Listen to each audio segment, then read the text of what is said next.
Here in Michigan, we have been hearing from the candidates for months on rallies, social media, and TV. Tomorrow, the entire nation will be tuning in as well. 13 on your side, political reporter Josh Alburtus joining us now to explain why that is, Josh. Yeah, guys, really, because we are at this crossroad of a number of different statewide and local races that are going to have huge consequences one way or another, some on the national scale. Let's go first to the race for our open U.S. Senate seat. It's one of just a handful that are expected to determine the control of the Senate for Democrats or Republicans.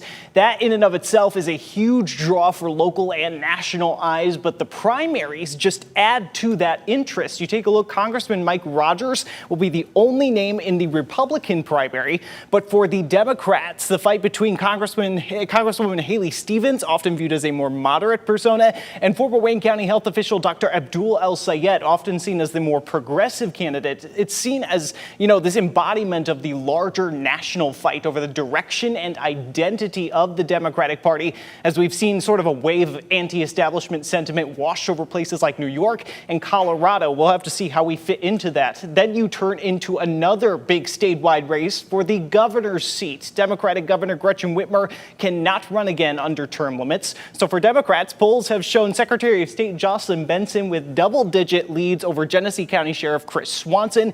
On the Republican side, a lot more close it seemed. Congressman John James has been hoping the endorsement of President Donald Trump, among other factors, will propel him to a win. Meanwhile, businessman Perry Johnson is hoping momentum and in-state support will tip the race in his favor. And let's not forget, our entire state legislature and all 13 of our U.S. House seats will be up in November, so there are more areas and races that we're going to be watching. Tune into our streaming tomorrow night from 8 to 11 p.m. We'll have expert analysis as we break down these races and results as they come in. Guys.